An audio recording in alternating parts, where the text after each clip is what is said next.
FORA.tv. The world is thinking. When people hear about this book, they invariably I get this response, which is, well, sex research, I know how to have sex. Don't we know everything there is to know? Why are we still studying sex? And there's actually a few mysteries that remain unsolved, and that people are looking into in some really interesting ways. One of them is this whole business of, there's a statistic that 70% of women don't have an orgasm from intercourse alone. And some researchers are looking into, well, is there some physiological reason? And the one line of inquiry I thought was sort of fascinating. They were looking at the distance from the vagina to the clitoris, and if it's a long span, is that possibly contributing to their difficulty having an orgasm?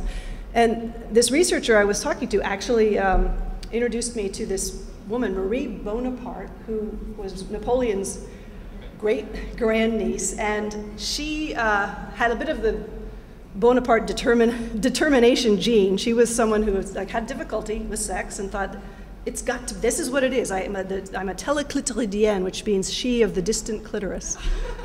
And she was so determined to fix this, she actually recruited a surgeon that she knew to surgically move her clitoris closer, not to her elbow or something, closer to, and that didn't work, sadly, but it was an interesting approach. And you might then say, well, what's the take-home application? How does that help anybody?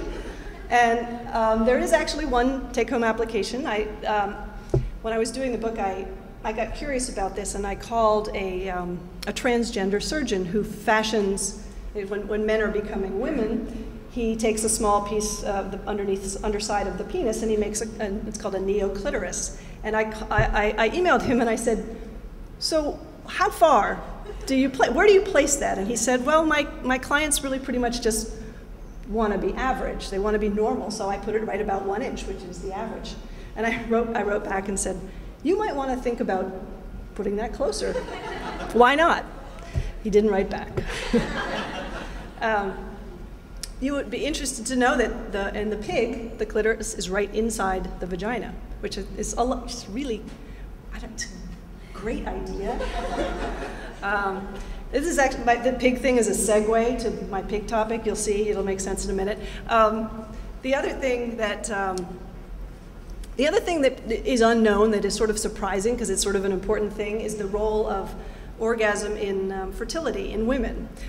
Way back when in Hippocrates' day, it was believed that you wouldn't have any conception if there was no orgasm, that women actually had to have an orgasm. Then along came artificial insemination. It became clear that in fact it wasn't necessary, but there's still it's still an open-ended question as to whether or not it might actually encourage fertility. And in animals, there's a lot of sort of persuasive evidence, and so much so that in Denmark, artificial inseminators, of pigs specifically, have this whole program. It's called the 5-point sow stimulation plan, and they actually, as they're inseminating the sow, the inseminator will practice some of the moves of the boar that he would do to arouse the female pig, and they found that this creates a 6% increase in the number of pigs born. And they have a whole instructional video, which is just wonderful. It's very, it's got the little institutional soundtrack, and the guy in the white coat, it's a strapping, handsome Danish man, and then you see him, he's like lying on the pig and sort of fondling the teats, but there's this wonderful point where they zoom in on his hand, and they kind of show his wedding ring, like, it's okay, it's just his job, he really does like girls.